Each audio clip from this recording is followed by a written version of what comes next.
돌이켜보면 나는 정말 어리석었다. 사실 완전히 바보 같았다. 그 아파트가 스튜디오라고 해도 너무 싸다는 걸 알아챘어야 했다. 분명히 뭔가 숨은 뜻이 있을 거라고 생각했어야 했다.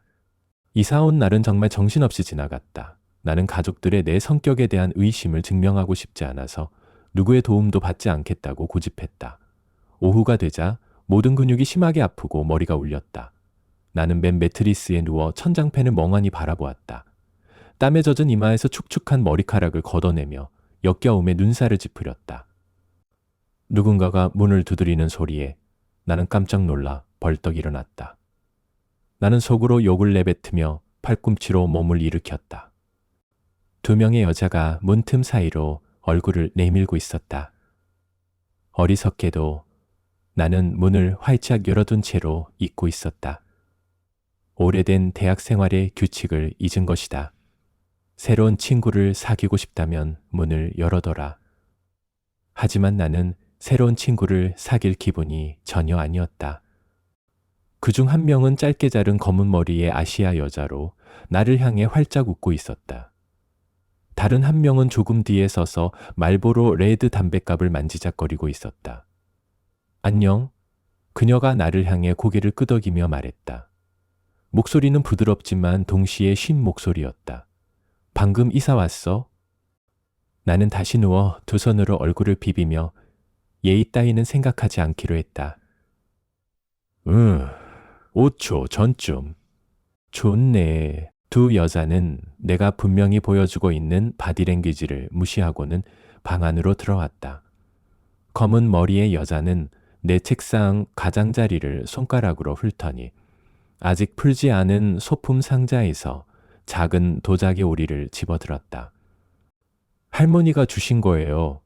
나는 이상하게도 방어적으로 느껴지며 설명했다. 귀여워. 그녀는 오리를 얼굴 앞에 들고 말했다.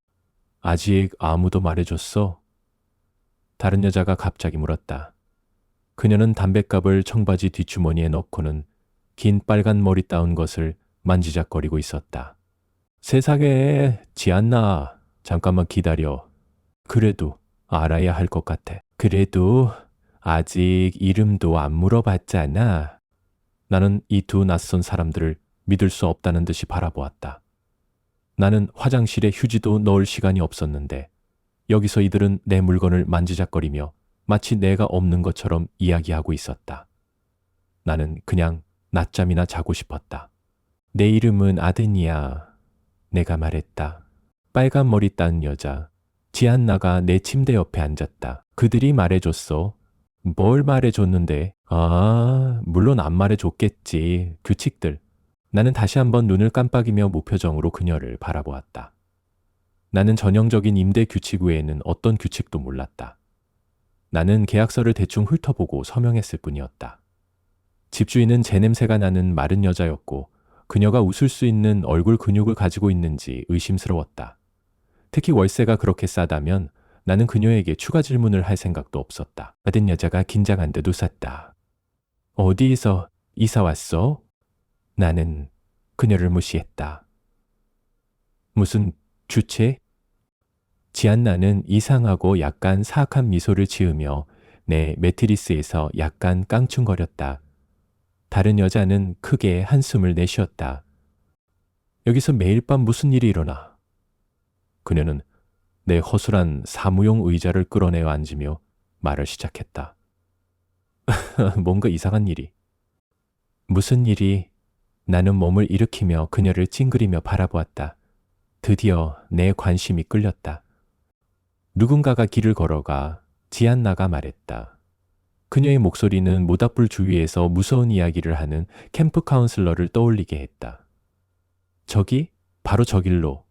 그녀는 내 창문을 가리켰다. 매일 밤 다른 사람이야.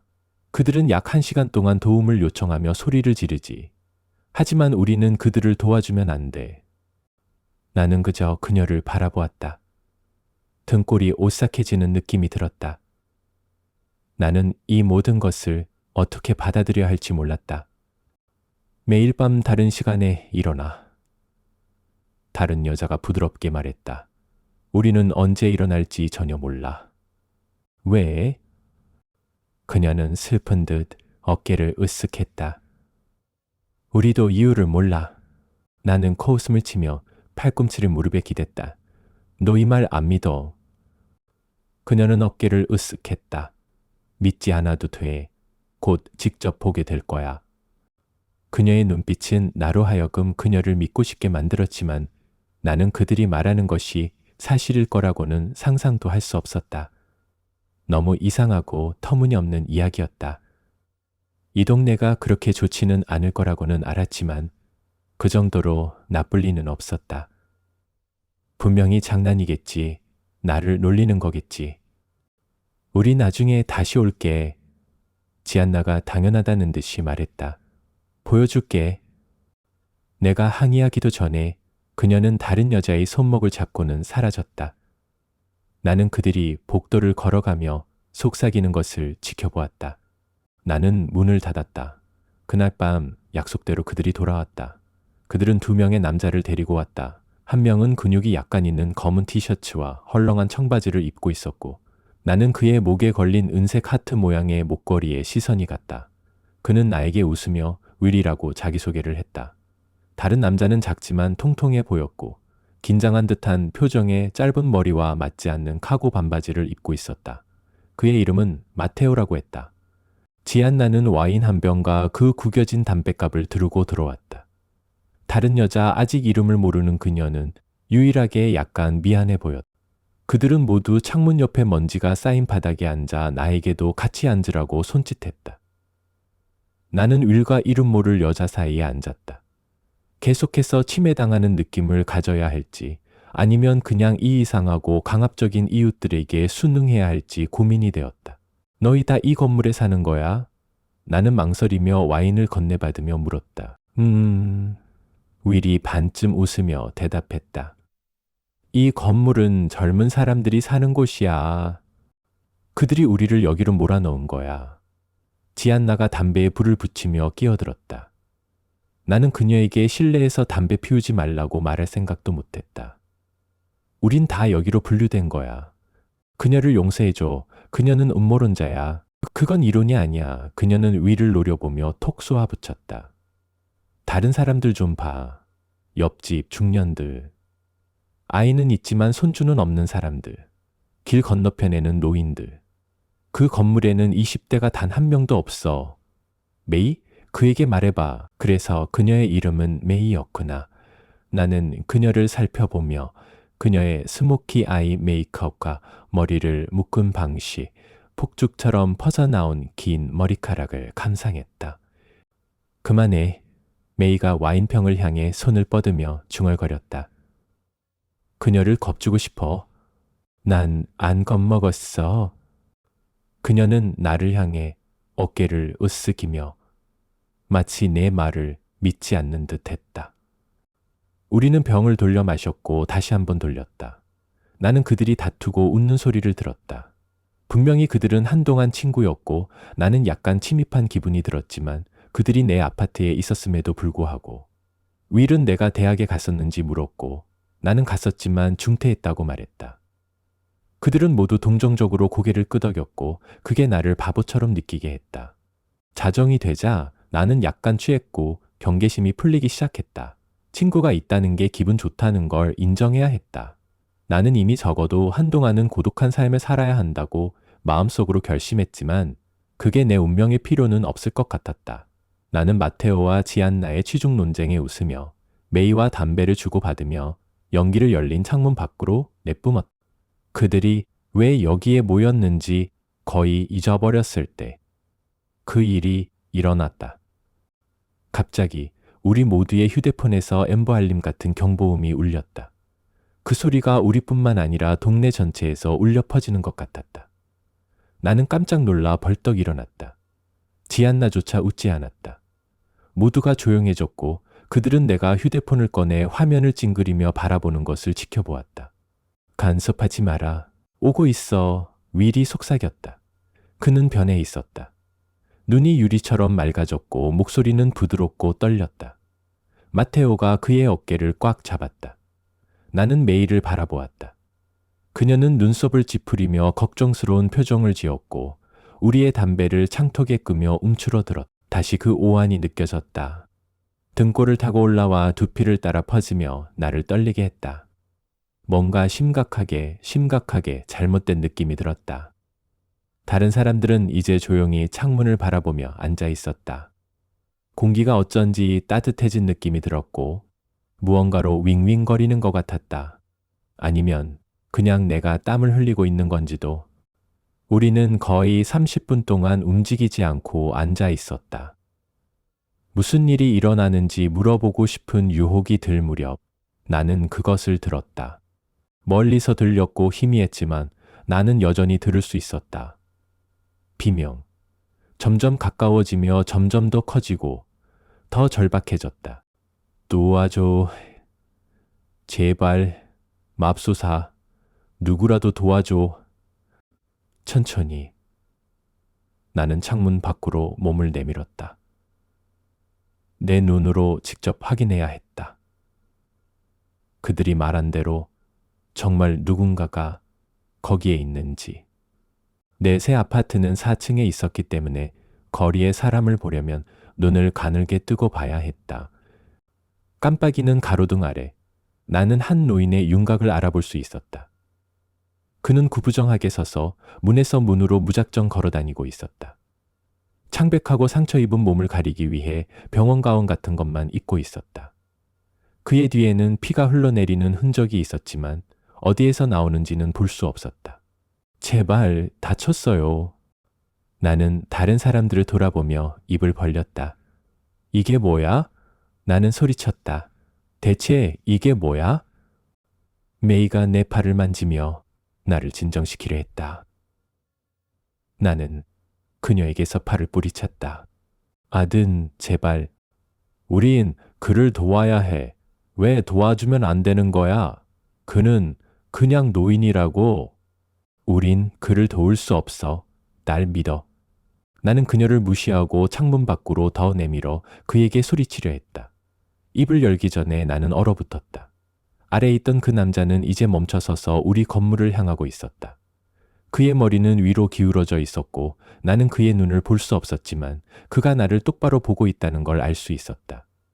나는 즉시 차가워지는 느낌이 들었고 마치 얼음물에 빠지는 것 같았다. 도와줘. 그는 조용한 밤 공기 속에 울부짖었다. 그의 목소리는 간신히 들릴 정도였다. 그리고 그는 비명을 지르기 시작했다. 그 비명은 인간의 것이 아니었다. 아니면 적어도 내가 만난 어떤 인간의 것도 아니었다.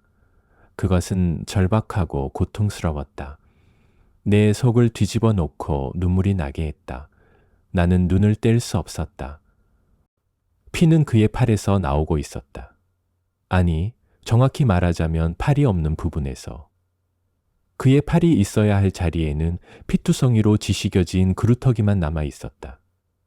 그것들은 신선해 보였다. 그는 흔들리는 것 외에는 움직이지 않았고 그의 눈은 나에게서 떠나지 않았다. 그의 비명은 점점 단어로 바뀌었고 나는 간신히 이해할 수 있었다. 제발 제발 제발 제발. 메이가 나를 뒤로 잡아당겨 창문에서 떨어뜨렸다. 나는 엉덩이를 부딪히며 아파서 비명을 질렀다. 저게 뭐야? 나는 속삭였다. 속삭이려고 한 건 아니었지만 그게 나올 수밖에 없었다. 우린 몰라. 메이가 대답했다. 그녀의 눈은 이제 울고 있는 위를 바라보고 있었다. 마테오는 그가 쓰러질까봐 그를 붙잡고 있었다. 우린 그냥 규칙을 따를 뿐이야. 규칙을 안 지키면 어떻게 돼? 내가 물었고 바로 후회했다. 윌은 조용히 흐느꼈다. 밖에서는 그 노인이 울부짖고 있었다. 지안나가 창문을 닫았지만 그 소리를 죽이지는 못했다. 내가 말해줄래? 아니면 내가 말할까? 마테오가 윌에게 물었다. 윌은 그저 고개를 저었다. 그는 이제 목걸이를 꽉 쥐고 작은 하트를 손가락으로 돌리고 있었다.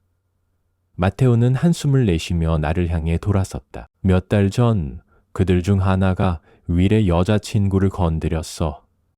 샤넌. 지안나가 끼어들었다. 그녀의 이름은 샤넌이야. 이야. 미안. 그녀의 이름은 샤넌이야. 나는 침을 삼켰지만 아무리 해도 목의 덩어리가 내려가지 않았다. 무슨 일이 있었어? 마테오는 고개를 저었다. 우린 몰라. 그날 밤 우리는 모두 함께 있었어. 보통은 그냥 무시하잖아, 알지? 생각해봤자 소용없어. 하지만 그날 밤 그녀는 뭔가 다른 걸 봤던 것 같아. 도와야 한다고 고집하며 밖으로 뛰쳐나갔어. 우리는 그녀를 막을 수 없었어. 그는 잠시 멈추어 위를 바라보았다. 윌은 조용했고 움직이지 않았다. 밖의 비명은 점점 멀어지며 길을 따라 계속되고 있었다. 그럼 어떻게 됐어? 그는 어깨를 으쓱였다. 아무것도. 그냥 사라졌어. 나는 입술을 꽉 다물고 이 모든 것을 이해하려고 노력했다. 나는 정말 그들이 나를 놀리는 거라고 믿었지만 직접 봤다. 내 눈으로 확인했다. 그리고 그것은 나를 무섭게 했다. 왜 아무도 떠나지 않는 거야? 그는 다시 한번 어깨를 으쓱였다. 여길 떠날 여유가 없어. 아니면 그냥 신경 안 쓰는 사람들도 있고, 떠난 사람들도 있지만 우리 모두 임대 계약서에 NDA 비밀 유지 계약론을 서명했으니까 아무도 모르는 거야. 나는 얼굴을 찡그리며 서류를 서명할 때를 떠올려 보려 했다. 희미하게 그가 말하는 걸 상상할 수 있었다. 그냥 내가 이해할 수 없는 법적 용어라고 생각했던 것 뿐이었다. 정말로 내가 비밀 유지 계약에 서명한 걸 눈치채지 못한 걸까? 그 후 나는 자러 가고 싶다고 말했다. 이 모든 걸 처리할 시간이 필요했다. 그들은 이해했고 각자 작별 인사를 하며 떠났다. 어둠 속에서 천장을 바라보며 누워있던 나는 이상하게도 미연의 얼굴이 떠올랐다. 우리가 무슨 일이 벌어지고 있는지 깨달았을 때 그녀가 담배를 끄고 창문에서 물러나는 모습이었다. 결국 나는 잠들 수 있었다. 그 후 몇 주는 힘들었다. 나는 새로운 이웃들과 점점 더 많은 시간을 보냈다. 그들이 옳았다는 걸 깨달았다. 우리 건물에는 30세 이상의 사람이 단 한 명도 없었지만 옆 건물에서는 항상 그런 사람들이 나오는 걸 볼 수 있었다. 정착하는 건 어려웠다. 다른 이들은 너무 익숙해 보였다. 물론 그들도 두려워했지만 특히 준호가 그랬다.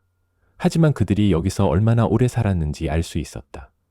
그들은 한숨을 쉬며 블라인드를 닫고 하고 있던 일에 더 집중했다. 결국 나도 그들을 따라하기 시작했다. 이상하게 들리겠지만 이게 정상인 척하는 게 조금 도움이 되었다.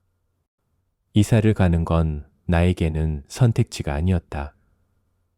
나는 대학 중퇴생이었고 아직 직업도 찾지 못했다. 간신히 모아둔 돈으로 버티고 있었다. 매일 밤 다른 누군가가 나타났다. 어떤 이들은 더 인간 같았고 어떤 이들은 덜 인간 같았다. 어떤 이들은 피로 흠뻑 젖어 옷이 찢어져 이상했지만 어떤 이들은 꽤 평범해 보였다. 가장 끔찍한 건 아이들이었다. 그들은 다친 닭처럼 뛰어다니며 비명을 지르고 문을 두드렸다. 도움을 청했다. 가끔씩 다른 말을 하기도 했다. 예를 들어 그들이 오고 있다. 예를 들어 죽기 싫어. 또는 미안해. 아이들이 많았다. 어느 밤 나는 반쯤 깨어있는 상태에서 경보음이 울리는 소리를 들었다. 우리 폰에서 나는 소리와는 달리 창문을 통해 조금 희미하게 들리는 소리였다. 내 아파트는 밖에서 번쩍이는 빨간 빛으로 가득 차 있었다. 나는 보지 않았다. 내가 무엇을 보게 될지 너무 두려웠다. 나는 그냥 머리에 베개를 덮고 다시 잠들려고 했다. 나는 모든 이론을 알게 되었고 특히 지안에게서 들었다. 그녀는 우리가 모두 여기 살도록 선택되고 예정되었다고 생각했다. 어떤 병적인 정보의 게임을 위해서라고. 그녀는 아마도 다른 건물에 돈을 걸고 누가 가장 적게 방해할지 내기를 하는 사람들이 있을 거라고 생각했다. 저거 봐. 그녀가 어느 날 복도에서 커피를 사러 가던 중 나에게 말했다. 카메라가 사방에 있어. 나는 그녀를 믿을지 몰랐다. 나는 주로 미연과 시간을 보냈다. 우리는 앞 계단에서 담배를 피우며 사람들을 구경했다. 밤에는 음침하고 끔찍한 동네가 낮에는 밝고 활기찬 모습을 보는 건 이상했다. 그녀는 규칙에 대해 많이 말하지 않았다. 그래서 나도 그랬다. 우리는 대체로 많이 말하지 않았다. 그냥 서로의 존재를 즐겼다. 내가 편안해지기 시작했을 때. 일이 벌어졌다. 그것은 생일 케이크로 시작되었다. 생일 축하해. 미연이 문을 들어서자 민우는 플라스틱 파티 호른을 불었다. 종이가 부풀어 올라 준호의 머리 옆을 때렸다. 미연은 손을 가슴에 올렸다. 세상에, 너희들 내가 깜짝 놀라기 싫어하는 거 알잖아. 지아는 웃으며 그녀에게 다가갔다. 그녀의 손에는 초콜릿 케이크가 들려 있었고 덕지덕지 뿌려진 스프링클과 밝은 분홍색 아이싱으로 생일 축하해 미연이라고 쓰여 있었다. 24. 그녀는 케이크를 드레서 위에 놓고 목을 감싸 안았다. 기분 어때? 끔찍해. 그게 바로 정신이야. 이제 그만. 민호가 그들 사이를 비집고 들어가며 말했다. 케이크 먹고 나가자. 그들의 전통은 생일마다 술집을 돌아다니는 것이었다. 그들은 여기에는 규칙이 있지만 권장기가 시간인 오후 10시 30분만 있을 뿐이라고 말했다. 보통 그들은 경보가 울리기 전에 집에 오거나 다른 곳에서 밤을 보냈다.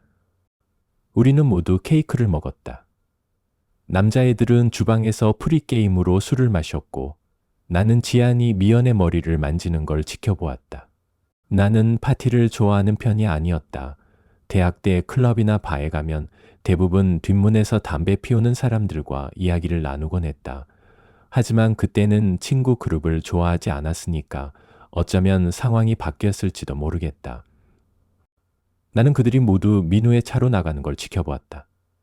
나는 뒷좌석에 짐짝처럼 들어앉았고 미연과 너무 가까이 붙어 있는 게 신경이 쓰였다. 다른 어깨는 차문에 부딪혔다. 민우의 음악은 최대 음량으로 올려 귀를 아프게 했고 작은 공간은 담배와 다양한 향수 냄새로 가득 차 있었지만 좋았다. 정말 좋았다. 나는 그들과 함께 웃었고 미연이 내 팔꿈치 아래로 손을 넣자 그녀의 팔을 감쌌다. 정말 좋았다. 예상대로 그들이 선택한 바는 내 취향과는 맞지 않았다.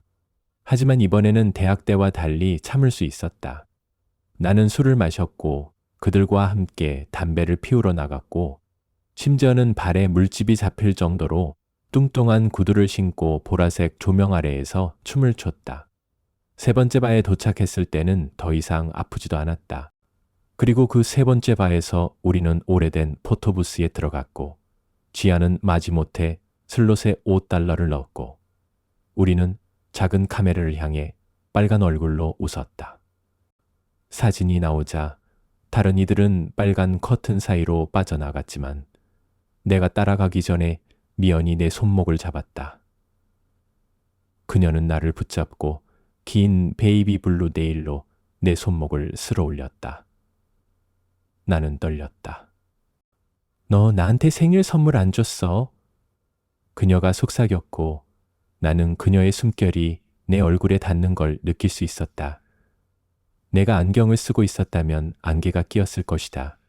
그래, 나는 농담을 끝내기도 전에 그녀가 나에게 키스했다. 좋았다. 그리고는 아니었다. 야, 준호가 나를 부르며 낡은 가죽 재킷을 입은 남자들 사이를 비집고 나에게 다가왔다. 아린, 다른 애들은 어디 있어? 나는 깜짝 놀라 주위를 둘러보았다. 분명히 방금까지 거기 있었던 것 같은데 이제는 아무도 보이지 않았다. 나는 어깨를 으쓱였다. 몰라. 왜? 무슨 일이야? 그는 마침내 흔들리는 군중에서 빠져나왔고 나는 그를 더 잘 볼 수 있었다. 그는 걱정스러워 보였다. 얼굴이 붉어졌고 머리카락 사이로 땀방울이 맺혀 있었다. 그는 주머니에서 폰을 꺼내 내밀었다. 먼저 그의 홈 화면을 보았다.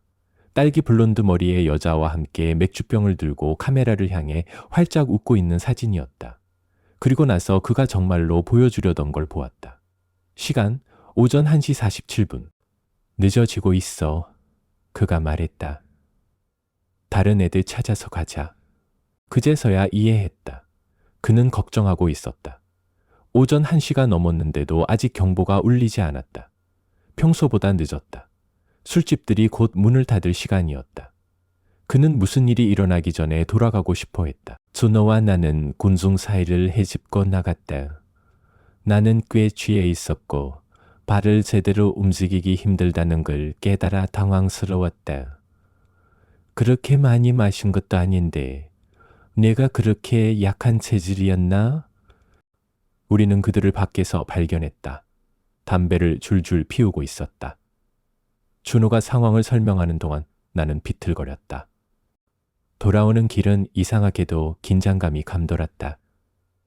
민우의 음악은 소리가 줄어들었고 나갈 때처럼 농담이나 떠들썩한 수다도 없었다. 우리 모두 느꼈다. 말할 필요도 없이 뭔가 이상했다. 준호는 빠르게 거의 무모하게 운전했다. 어둠 속에서 미연이 내 손을 잡았다. 마지막 코너를 돌며 거리의 아파트 건물 모습이 보이기 시작할 때쯤 일이 벌어졌다. 우리 모두의 폰에서 동시에 경보음이 울렸다. 지아는 뒷좌석에서 작은 비명을 질렀다. 방해하지 마시오. 민우는 우리를 돌아보며 손가락을 입술에 대었다. 이런 일이 전에도 있었을까? 그들의 반응으로 봐선 아닌 것 같았다. 내 침실에 있을 때와는 달랐다. 커튼을 닫고 헤드폰을 끼면 그만이었지만 지금은 너무 작고 무력하게 느껴졌다. 이해할 수 없는 무언가의 입구를 바라보는 듯한 느낌이었다. 우리는 모두 팔이었고 이 동네는 거미줄이었다. 준호는 이제 천천히 운전했다. 시속 5마일 정도. 우리는 모두 움직이지 않았고 조용했다. 숨소리조차 들리지 않았다. 가로등 빛 아래에서 나는 준호의 얼굴 옆면을 볼 수 있었다. 그는 창백했고 브레이크를 밟는 무릎이 움직이는 걸 보지 못했다면 마네킹인 줄 알았을 것이다. 차가 멈췄다. 나는 그의 시선을 따라 거리를 내려다보았다. 그리고 그가 보는 걸 보았다. 실루엣. 너무 멀어서 형태를 알아볼 수 없었지만 분명히 인간형이었다. 비틀거리며 길 한가운데를 향해 다가오고 있었다. 압도적인 침묵 속에서 멀리서도 들렸다. 절박한 목소리. 도와줘. 준호? 지안이 소리쳤다. 차 돌려? 준호는 움직이지 않았다. 그는 그저 앞을 바라보며 종이처럼 하얗게 변했다. 논리적으로 말이 되지 않았지만 나는 그가 아는 걸 알았다. 이미 늦었다. 소용없는 일이었다. 도와줘, 제발 도와줘. 이제 그게 여자라는 걸 알 수 있었다. 목소리와 모습으로 보아 흰색 잠옷 같은 걸 입고 있었고 첫날 밤의 노인처럼 피로 얼룩져 있었다. 여기서는 피가 신선한지 말랐는지 알 수 없었다. 왜 그게 중요한지도 몰랐다. 어쩌면 미연이 속삭였다. 그녀의 팔이 내 팔에 다 떨렸다. 조용히 숨으면 우리를 보지 못할지도 몰라. 깊은 곳에서는 돌아서는 것만큼이나 희망이 없어 보였지만 합리적인 생각 같았다. 나는 고개를 끄덕이고 그녀의 말대로 앞좌석 뒤에 웅크렸다. 이상한 각도로 구부러져 무릎이 쑤셨다. 우리 모두 그렇게 했지만 준호만 빼고 그는 움직이지 않았다. 그저 바라보았다. 그가 마침내 말했을 때 나는 간신히 들을 수 있었다. 너무 약했다. 수진아, 그 단어는 공중에 매달려 무거운 암시를 풍겼다. 민우가 침묵을 깼다. 뭐? 수진이야. 준호가 반복하며 마침내 친구를 바라보았다. 저건 수진이야. 나는 앞좌석 너머로 고개를 내밀고 눈을 가늘게 뜨며 바라보았다. 인간 같은 것이 점점 가까워지고 있었고 이제는 딸기 블론드 머리, 둥근 얼굴, 짧은 다리, 준호의 폰 잠금 화면 속 여자. 사라졌던 그 여자, 수진. 미연이 내 옆에서 숨을 죽였다. 야, 민우가 천천히 말했다. 말이 입 밖을 나오자마자 무너지는 듯했다. 차에서 나가지 마. 준호는 더 이상 우리와 함께 있는 것 같지 않았다. 충격에 빠진 듯했다. 난 그녀를 도와야 해. 준호가 주장했다. 또 다른 끔찍한 비명이 울려 퍼졌다. 도와줘, 도와줘. 제발, 누구든. 아파. 너무 가까워져 불편했지만 여전히 차를 보지 못하는 듯했다. 비명은 점점 더 절박해졌다. 난 그녀를 도와야 해. 준호가 반복했다. 그의 얼굴에 생기가 돌아오고 있었다. 민우는 고개를 저으며 그의 소매를 잡았다. 준호, 저건 수진이 아니야. 준호는 그를 노려보며 눈에 눈물이 고였다. 난 수진을 알아. 저건 그녀야. 알아, 친구야. 네가 그녀가 그리운 건 알지만 제발, 제발 그러지 마. 그들의 목소리는 점점 커지고 더욱 혼란스러워졌다. 미연은 내 옆에 바짝 붙어 나뭇잎처럼 떨고 있었다. 지아는 흐느끼고 있었지만 내 위치에서는 보이지 않았다. 그것이 우리 차에 거의 다다랐을 때 멈췄다. 그녀는 고개를 돌려 왼쪽, 오른쪽을 바라보며 마치 공기를 맞는 듯했다. 남자애들은 말다툼을 멈췄다. 내 심장이 터져 나올 것 같았다. 이제 수진의 얼굴을 볼 수 있었고 그녀가 우리를 보지 못한 이유를 알았다. 그녀의 얼굴은 피로 얼룩져 있었고 눈은 멜론 스푼으로 파낸 듯했다. 그녀는 침을 흘리며 울부짖었지만 눈물은 나오지 않았다. 너무 빨리 일어났다. 우리 중 아무도 그를 막을 수 없었다. 준호는 민우의 팔을 거칠게 뿌리치고 차문 손잡이를 더듬었다. 지안이 비명을 질렀다. 민우는 문을 잠그려 했지만 놓쳤고 준호는 다시 시도하기 전에 문을 열었다. 그는 아스팔트에 비틀거리며 쓰러졌다. 그것은 고개를 돌리며 비명을 지르기 시작했다. 하지만 준호를 향해 달려들지 않고 뒤로 물러났다. 그녀는 무언가가 자신을 공격할까봐 팔을 앞으로 내밀며 고개를 사방으로 돌렸다. 경보음이 울렸다. 그날 밤 들었던 것과 같은 소리였지만 지금은 더 참을 수 없었다. 길 양쪽의 가로등이 빨간색으로 깜빡이기 시작했고 민우는 운전석으로 뛰어들어 타이어가 끼익 소리를 내며 차를 돌렸다. 지아는 그에게 소리치며 돌아가자고 애원했다. 미연은 손으로 얼굴을 가린 채 울고 있었다. 나는 움직이지 않았고 소리도 내지 않았다. 이해할 수 없었다. 우리가 빠르게 달아나며 나는 뒤를 돌아보았다. 참을 수 없었다. 빨간 빛 속에서 어떤 벤이 코너를 돌며 오는 걸 보았다. 그리고는 아무것도. 그게 2주 전 일이다. 정확히는 모르겠다. 시간을 잘 챙기기 힘들다. 그날 밤 이후 우리는 거의 말을 하지 않았다. 물론 경찰에 신고했지만 아무 소용이 없었다. 이게 우리가 아는 것보다 훨씬 큰 일인 것 같다.